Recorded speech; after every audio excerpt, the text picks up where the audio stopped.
kind of show. Thanks.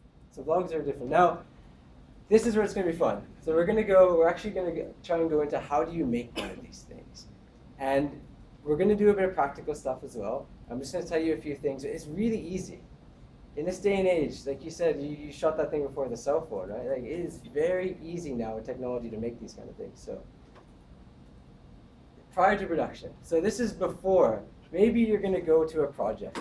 Before you go there, or before you even create one of these videos, you have to have some sort of thought process. You have to kind of, do a few things before you do this. So, number one is commit. Okay, this sounds really simple, and this sounds like something like, okay, yeah, we know, man, I'm going to make a vlog. This is your most important thing. And the reason it's the most important thing is because if you're not committed to creating something about whatever story or experience you're going to have, you're never going to do a good job doing it. It's never going to be fulfilled. It's never going to be, you have to really say, okay, I'm going to Kazakhstan, and I'm going to go look at this cool project we're building. I'm going to vlog it. I'm going to show my experience. I'm going to show what they're doing. You have to commit to it, because a vlog isn't something that's completely structured. It's something that develops as you're having your whole trip. It's going to be a story. It's not something that is, okay, I'm going to shoot for 30 minutes on this thing, shoot for 30 minutes on this thing. You might do that, and you might structure stuff, but your whole experience of going to this thing and doing it, you're going to want to take pieces of that and create it into this source of media, which is a vlog. So you have to be committed.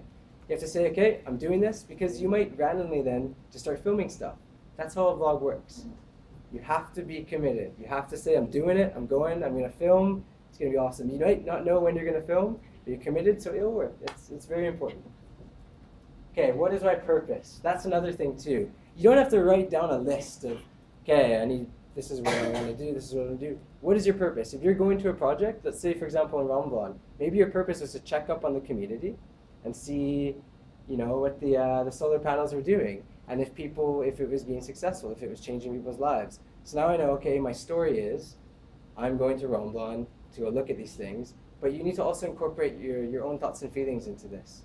So you need to be like, how do I feel about this? I hope that, the solar panels are changing people's lives, so I hope I'm going to see positive effects. And you can even put that on camera.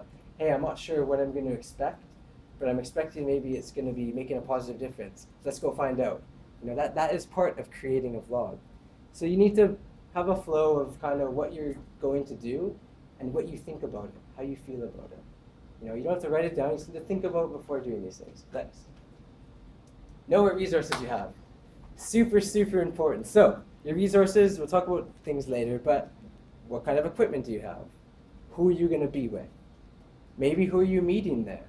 How long will you be staying there? What's your timeline? These are all things that you should know before you go and create a vlog, and you have to know. Because what will happen is when you know them all, it's going to be a lot easier. There's nothing worse than trying to pull in resources, or, hey, I wanted to go see this thing, but now I don't know if I can. If you know what you can and can't do before, it's just going to add better structure to when you go and do have this experience of creating a story and showing it. And then, create a rough outline. So again, just remember, a vlog is spontaneous. That's what makes it fun. That's what makes it cool to do and interesting. And I was saying earlier to Corey, we were talking, it's almost enhancing of your experience. Once you understand how easy it is to do, it can just be therapeutic, Oh man, today I felt like this. You don't even have to show what you're saying to people, because you control the edit in the end. But you control the footage you have. But it's just a nice feeling to, oh wow, that was cool, I saw this today, or look at this thing over there. It's kind of nice. It just adds to your experience, and it's something that you just need to create a rough outline, but you just let it happen. And the way to let it happen is commit. Just commit. Okay. And finally, this is super important. You have to understand what is and what is not appropriate. That sounds very basic. It sounds like anything you'd say in a classroom or whatever. But sometimes when you go out there in the world, even though I did a talk yesterday at UST, there's a lot of young students nowadays, they want to make vlogs and make media, but they run around and they shove a camera in people's faces and stuff, What is appropriate, what isn't appropriate? You have to make sure you know that before. It's just basic, but you have to put it up there. We're all adults, but you should always double check. Because even if something is super inspiring and maybe you want to talk about it or maybe you want to share it, maybe it's not appropriate for that person. Maybe they don't want to have that. So it's super important, especially for you guys. If you're going on projects and maybe you're documenting, always double check with people in your company and locals and everybody involved. Can I do this? Can I say this? Can I share this? That's something that's important because you never know. Once you create something and throw it out there in the social media realm or even just the media world, it's out there. And even if your intentions are good, you can't control how people respond to it, right? So very, very important. Yeah, just commit. Commit and have a flow. Just remember that. If you're gonna vlog, you do it. You're doing it. I'm gonna go vlog, I'm doing this thing. You need to really commit before you do it. If you can't commit, don't do it. Because it's not gonna be as fulfilling as it can be, and it's not gonna be successful. Cool. Okay, this will be fun. So basic things about vlogging or creating media. Now, if you look at even your cell phone, okay, this is just a phone. It has a camera on it. We all do it. We all take photos. Somebody took a selfie with me before here. We take pictures. It's fun. Make videos. But when you're vlogging, this isn't a camera, okay? This isn't a camera. This isn't a camera. None of these things are cameras. They're an audience. You need to visualize. If you really want to get into this, you just need to visualize that all of these cameras and devices that can take photos, they're an audience. Because when you treat it like an audience, you're going to get your story across better, or you're going to get your kind of thoughts and feelings across better. So what I want to do actually now is can everybody just grab a partner? Anybody next to them? Just somebody, everybody just grab a partner. Just whoever's sitting next to you. I hope there's not. Don't worry, it's not going to be too intense. Okay. This is going to be a very simple exercise, but I really want to do this. So all I want you to do now is before you even talk to your buddy, does everybody have one? Are we all good? Everybody's got a buddy? Okay, cool. All I want you to do now is just think of, what's your name? Just remember what your name is. I think we can do that. Okay, remember where you were born, and remember something you like to eat. Okay, so your name, where you're born, is something you like to eat. Just think about that right now. Take 10 seconds. Now what you're going to do is when I say go, you're going to turn to your partner, and you're just going to tell them your name, where you were born, and something you like to eat, okay? So, go. Oh, one by one, no. You got to choose to go. Sorry. So, actually, hold on, stop for a second. Okay. I'm sorry to interrupt your conversations. Okay, what's going to happen now, though? This is where it's going to get interesting, okay? Just this time, remember who's going to go first and who's going to go second. What you're going to do is everybody have a phone with them. Okay, what I want you to do with your phone is if you're number 2, when number 1's going to talk first and say the same thing you just said, number 2, I want you to stick this phone in front of your face, okay? I want you to stick it in front of your face because number 1, you're going to talk to that phone as if it's at that person's face now, okay? Because what I want you to do again is pretend that this phone, this camera, is an audience. It's not the camera. So when I say go, what's going to happen is you repeat the same thing. But number 1, you're going to talk to number 2, and number 2, you're just going to hold the phone in front of your face. Okay? All right. So hold up, not yet, not yet. So number 2, you just take the phone, hold it in front of your face. Number 1, you're going to say your name, where you were born, something you like to eat, straight to that phone, okay? Go.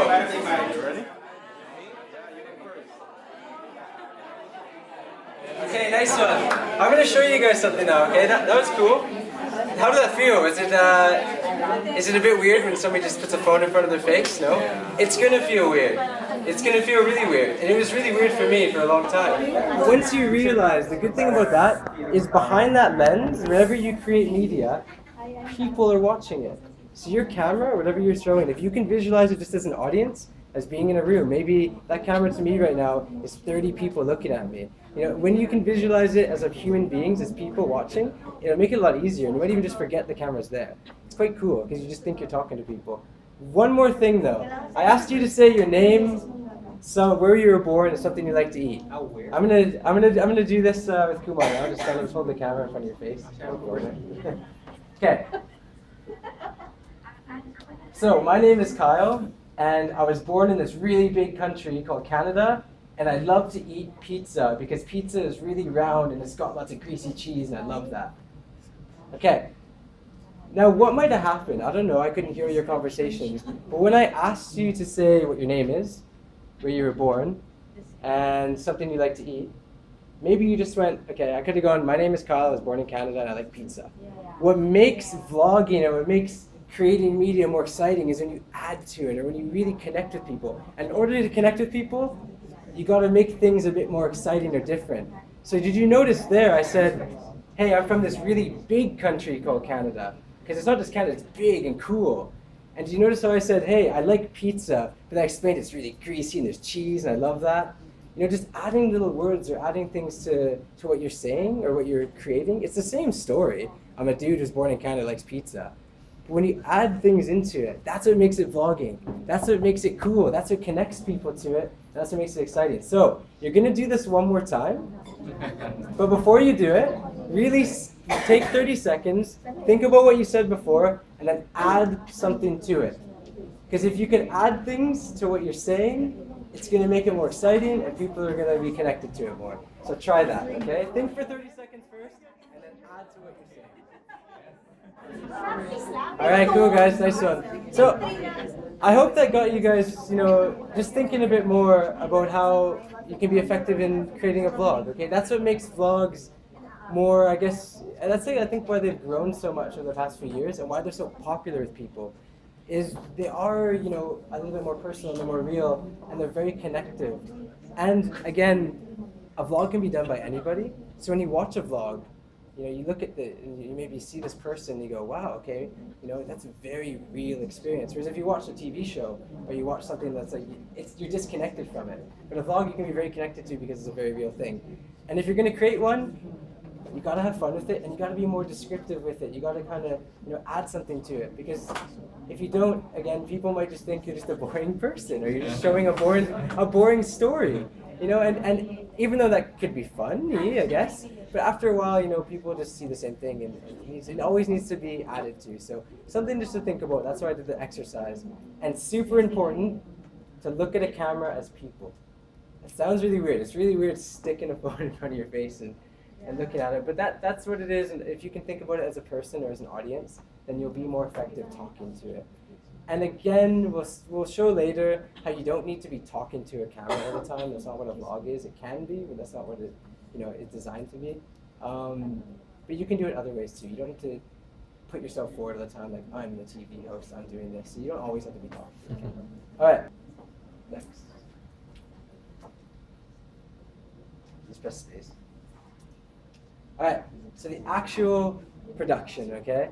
So when I say the word here, non-technical, what I mean is basically we're not going to be giving you specifics like this is this shot. This is just the kind of basics of your actual production. Production means you're creating now, okay? So maybe you've gone to your project and you're going to be creating. You're on your way to your project to create. You've committed to making a vlog.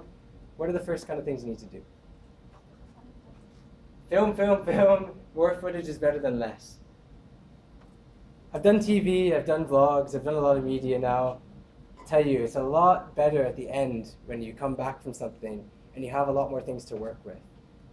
So the more you can film, even just little clips of a lot of various things, the easier it's going to be to piece it together at the end. Because yes, a vlog is a story that has to be post-product, it has to be edited in the end or created or put together. Even though the story is creating itself and you might know the whole flow, at the end you might realize, oh, I could have used something, or could have, you know, I really could have liked to have something to portray this message. So film, film, film, just film. You know, you're bored, it's something to do too, it's cool. We like to take pictures, you know, maybe you're hanging out with coffee, just take a little video clip, whatever. You know, having more footage is always better than not. So just film, film, film. Next. You have to put emotion or feeling about something, put it on camera. Okay. This is, again, what makes things vlogs. Like I said earlier, maybe you sent out an email and you have emotion in that email, okay? Same thing with video here. The vlog, it's not going to attract, you know, as much connection for people unless they see that you're having a connection. So what I like to do is, if I'm ever just thinking of something that I think is, you know, just came to my mind, even if I'm not going to use it or I didn't think it was going to be a part of my vlog, just pop it on camera. And just be like, you know what, today, this room is, could have been a different temperature. That's not what I actually think. It's a nice temperature in here. But maybe I thought that. Just pop it on camera, or you can even just say it off camera and holding the camera somewhere. If you ever have an emotion while you're out making a vlog, make sure you put it on camera, okay? Or at least film something that you think could portray that emotion. Because maybe at the end then, you can just voice over what you're thinking, and you have something that will portray that emotion. That's super important when you're going out storytelling or when you're going out to create media. So I always, whenever I think of something, or whenever I get emotional, or whenever I get attached, whenever I think something exciting or cool, or makes me angry, I always attach it to a video or attach it onto camera, so I know I have it, and it's just there. Next. Let things happen, allow them to develop. Again, that's why vlogs are so popular, because they're spontaneous. Even if they're not, you can make flows, and you can script things. I look at something, I go, okay, I'm going to say this, I run it through my head, then I go and say it. I'm scripting myself. But vlogs are really popular because they are spontaneous, and they add in elements of spontaneity to it. That's what attaches people, because life is so spontaneous. I could be standing here, slip and fall, and hurt myself in front of you guys. Maybe, it'd suck, but that's life. It happens. Spontaneous things happen. So, something to think about. Always let things happen and allow them to develop, and sometimes put those on camera. Cool, next one. Be real. Realism is what makes vlogs stand out. You have real projects. We didn't see a whole one there, but that was the one in Romblon I just put up there. That's really awesome. That's really cool. If you can show people that is really cool, and if you can even just explain it, just be real. Like, this is great. Look at this community. It is awesome. It has a lot of light now and opportunity because of this. If you say it in a real way and you be real about sharing, people will really connect with that. And they can tell when you're lying. Trust me, they can. You can see it. When people are, all of us, we've probably watched videos, or we've all probably watched movies, or we've had conversations. You can tell. It's just, so make sure when you're creating that you're really creating. You're not just manipulating your audience. That's super important. If you really want people to connect to what you're doing, it has to be real. And I think that's why what I did grew very fast with becoming Filipino and with what I was portraying. It wasn't very professional, especially to begin with, but people saw the realism in it, and they connected to it, and it connected them in a positive way. So something to think about. When shooting, be aware of your environment. Yes, we'll talk about this a bit more later, but the videos are awesome, the emotions are awesome, all that stuff is cool, but if your sound is really off or wonky, and you needed it, if I had to say something, and it was super important, like, I am here at ADB, and let's say I needed to put that in there. It was a must. ADB told me I had to say that and put that in there. Let's say I said that and it was all ADB. What can you do? You can't edit that. You can't post-prod that. So you need to be. Your sound is super important. Now we're lucky that you can put background songs. So if it's something emotional, maybe you can just portray it. You can put a VO. But if you're talking and you're saying something and that is important and you want people to see it's important, having ruffly background and making it and ruining your talk, it's going to ruin your video. Sound is super, super important, okay? Although I'll say later, sometimes it can actually be effective to have that kind of background or something. Next. And you're going to need B-roll. So I said film, film, film, film. What's B-roll? B-roll is just the random shots that you throw in. For example, maybe I'm talking about an experience right now. I went kayaking. It was really beautiful. I love kayaking. I'm an outdoor educator. As I'm talking, maybe shots of kayaking are popping up because I was there kayaking, I added that in. Or maybe I wanted to get from here to the courtyard, so maybe I had a few clips of shoes walking and going there. That's B-roll. B-rolls are your extra footage. So you just need to have a lot of footage. That's why film, film, film. Get your B-roll. Because even if you don't use it, you have it, and you can use it, and it can connect your story. A story isn't a story unless it's connected. If it's just sporadic, sporadic, sporadic, sporadic, it can still be effective, but it's not going to be as effective as it being a nice flow, where people can really come on the journey and not get like, oh, what happened? He's not Harry Potter. How did he get from there to there, It's super important. So B-roll is just the extra footage that you put in. So film, film, film, film, film. That's super important. This is all the non-technical. These are just things to remember. Just shoot stuff.